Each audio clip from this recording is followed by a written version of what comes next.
আমরা এটা উন্মুক্তই থাকতে চাই, কারণ আমাদের গোপন করার কিছু নাই, প্রয়োজনও নাই।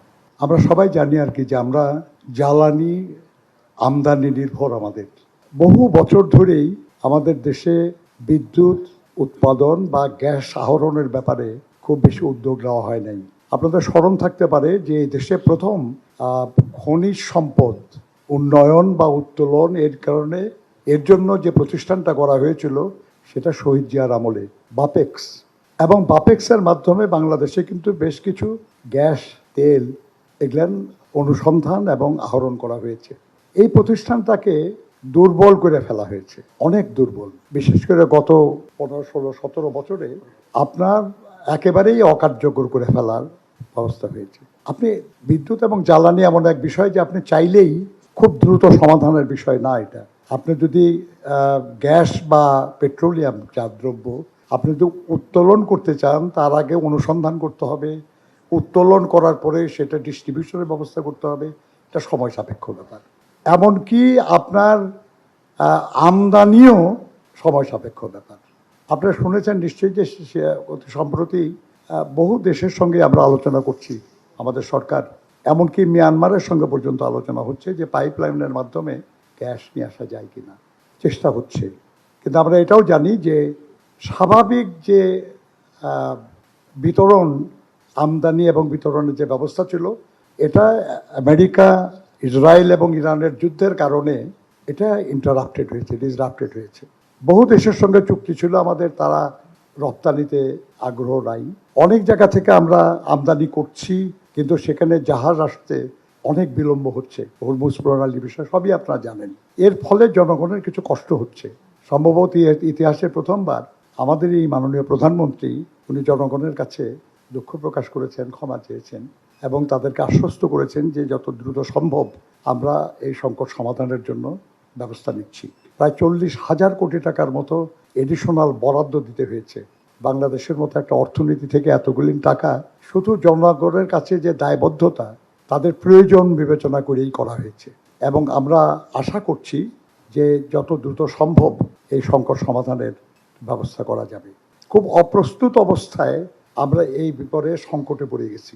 কে জানতো যে এই যুদ্ধটা এভাবে শুরু হবে, তাই না? কে জানতো যে আমাদের সমস্ত আমদানি প্রক্রিয়া বিলম্বিত হবে? যাই হোক, এটাকে হ্যান্ডেল করার চেষ্টা করা হচ্ছে, কষ্ট হচ্ছে, আমরা সেই জন্য দুঃখিত, কিন্তু আমরা সমাধানের জন্য চেষ্টা করছি। আমরা আশা করছি যে পারবো আমরা ইনশাল্লাহ, কারণ আমাদের আন্তরিকতার কোনো অভাব নাই এবং আমাদের মাননীয় প্রধানমন্ত্রীর চেষ্টার কোনো ত্রুটি নাই।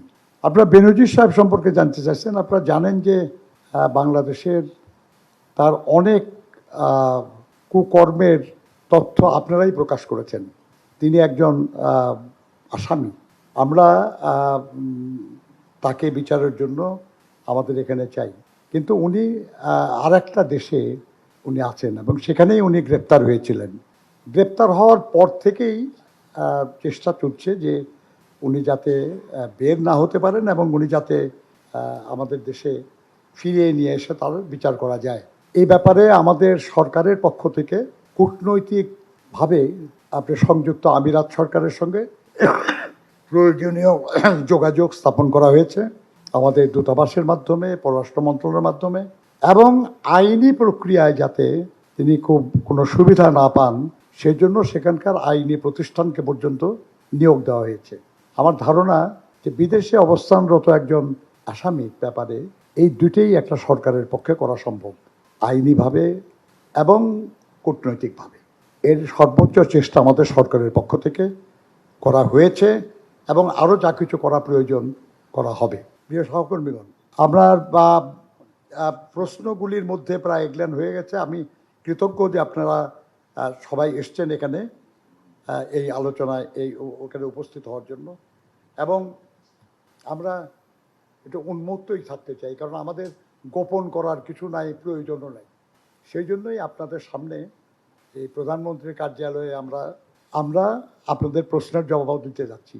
সুযোগ হলে আরও বেশি সময় ধরে আপনাদের প্রশ্নের জবাব দেওয়া যাবে। ইতিমধ্যে আপনারা সালেহ শিবলি যেটা বলেছে যে ডকুমেন্টটা প্রিপেয়ার করা হয়েছে তাদের অফিসের পক্ষ থেকে, সেটা আপনারা একটু দয়া করে দেখেন, পড়েন তারপরে ব্যক্তিগতভাবে দলগতভাবে কোনোভাবে আপনাদের কোনো প্রশ্ন থাকলে তার জবাব দেওয়াতে আমাদের কোনো আপত্তি থাকবে না। কারণ আমি আবার বলি যে আমাদের গোপন করার কিছু নাই, আমরা আপনাদের হয়ে কাজ করছি।